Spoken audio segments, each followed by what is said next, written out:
are making a breakfast that is native to Kerala, and this is called puttu and kadala curry.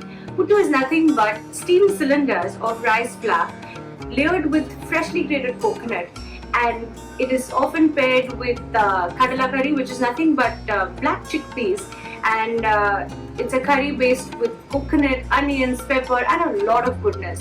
So let's get cooking. So let's first get to making the kadala curry, which is the chickpeas curry.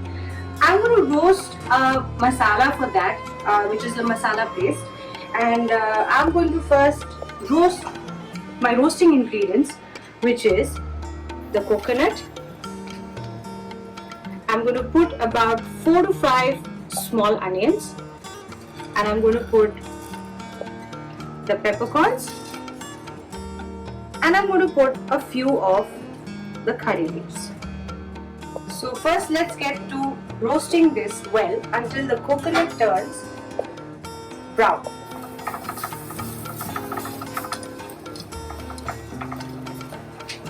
So roast this on a medium flame. Do not make the flame really high. We want to slow roast the coconut until it gets to a caramelly brown color, and that's where the color of the curry comes from. So let's get to roasting this first. This should take about 5 to 8 minutes, and I'm using an earthen pot here, which is traditionally used even in Kerala. But if you don't have this, use any pan that is available in your house, which is a non-stick pan. Also, while this is getting roasted, I'll show you the chickpeas that I have cooked overnight in a pressure cooker. So I have cooked them in water and salt, and I have cooked them until they're very soft. So you can just press them between your fingers. And also I have added about 15 of these small onions. You can add shallots if you want.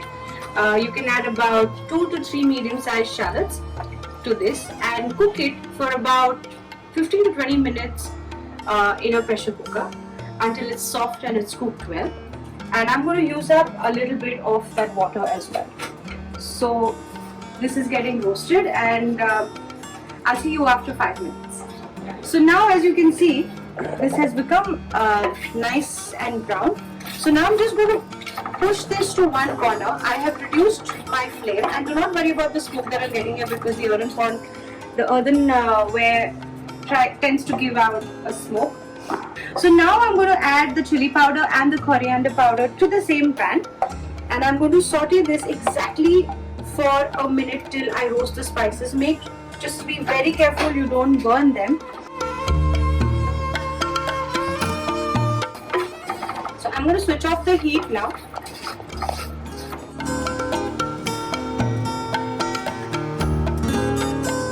I have roasted the spices, the coconut, onion, pepper and curry leaves, and I have cooled this down. Just be very careful when you're roasting them, because it gets a bit spicy in your throat. I'm going to grind this into a fine paste. I'm using very little water. Actually, I'm trying to avoid the water, but if it doesn't grind really well, just use a little bit of water. So I'm going to grind this into a paste.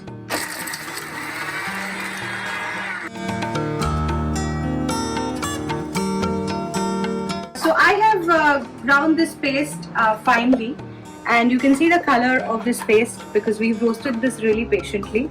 I'm just going to empty this out on a plate.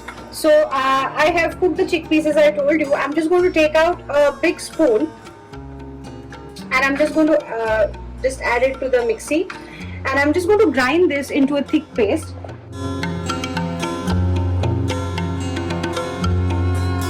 I have preheated my earthen pot, and I'm going to add a tablespoon of coconut oil, and it's already sizzling. To this I'll just wait for a few seconds to add the mustard seeds. Adding the mustard seeds, I'll wait for them to splutter. So as you can see, the mustard seeds are spluttering, so I'm going to add a few curry leaves. I'm going to add 3 dried green chilies. I'm just going to break them with my hand. Give them a light stir.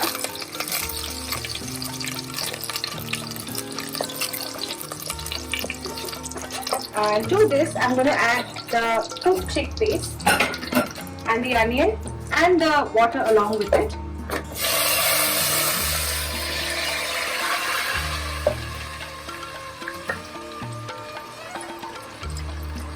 Give this a good stir. You can add water a little later if you want it to be more runny. To this, I'm going to add the ground masala that we have prepared, the coconut and the spices. I'm just going to give it a good stir.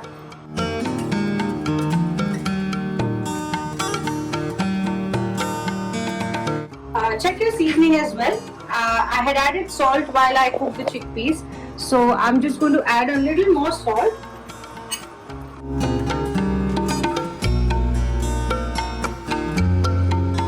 Now I had made a paste of the chickpeas, and now I'm just going to add it to the curry. This gives a little body to the curry, and in case if it's runny, this adds a lot of thickness and richness as well. So I'm adding about half the container of the mixer. So boil this for about a good 5 to 6 minutes.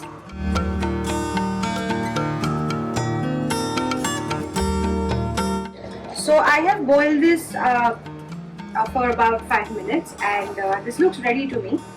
I'm going to switch this off, and I'm going to garnish this with fresh curry leaves. You can skip this if you're not very fond of this. If you find this a bit on the spicier side, I would suggest you add a bit of coconut milk and finish this curry in the end. This is not done traditionally, but if it's really hot or spicy, because there is enough chili pepper and there is peppercorns and there's a lot of chili in this curry, so you can add this and make it a little mild. So do not boil this after you add the coconut milk, just let it cook in its residual heat. Give it a good taste, and that's it. This is your kanda curry. So I have taken here the puttu flour, and we're going to get ready to make the puttu, the steamed rice cylinders as I mentioned before. So I have taken here 2 cups of puttu flour. Puttu flour is coarsely ground rice flour. It's got a texture of a semolina, and you get this in a lot of Indian grocery stores as well. So let's get to making the puttu. You don't need a lot of ingredients for this. You just need 2 cups of flour, about a cup of water, a cup or more as needed, and a teaspoon of salt. So I'm going to add the salt first, and I'm just going to mix this so that the salt mixes well. So once the salt mixes, I'm just going to add water in batches, and I'm just going to crumble this. So you're not supposed to knead a dough, but you're supposed to crumble it. Do not mix and crush it, just crumble it. So you want the water to be incorporated well in the puttu flour, and it's supposed to be a moist mixture. It's not supposed to form a dough like a chapati dough or anything. So I think I'll add a little more water, but add it in batches of 1/4 cup each, so you don't end up getting an extremely lumpy batter.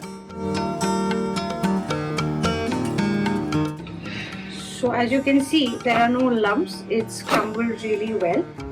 And the first sign of knowing how the flour is ready is just hold the flour in your hand and just press it between your palms. The minute it forms a ball like this and it easily crumbles as well is when you know that it's perfectly reached the consistency of making the puttu. So now our puttu flour is ready. I used 2 cups of puttu flour, and I used about 1.5 cup of water, and I used a little salt. So now I'm going to show you how to steam the puttu. I have here freshly grated coconut, and this is a puttu maker. So basically this is nothing but a steaming vessel which I have filled with water, and this is a cylinder where this is how you get the shape of your puttu, and it's got a small little net inside. And what I'm going to do is, I'm first going to take a spoon of coconut, a big spoon of coconut, and I'm going to put it inside and just make sure that it just flattens out inside. And now I'm going to fill this up to this part, and I'm going to alternate layers of coconut with the flour. So now I'm just going to put one, maybe another spoon, and I'm just going to end it with a layer of coconut, and that's how you close this. And now I'm just going to boil this water and bring it to a roaring boil. So as you can see, the water is now boiling really well, and now is the time that you have to put this on top, and you have to wait for exactly 10 to 15 minutes until you see continuous smoke coming from these 3 holes on top. So now let's wait until it cooks really well. I have taken the puttu out from the steamer. I'm going to open this. Be careful, it's going to be very hot. I'm just going to invert this on a plate, and this is a stick that I'm going to use to push it out, and be very, very gentle when you do that.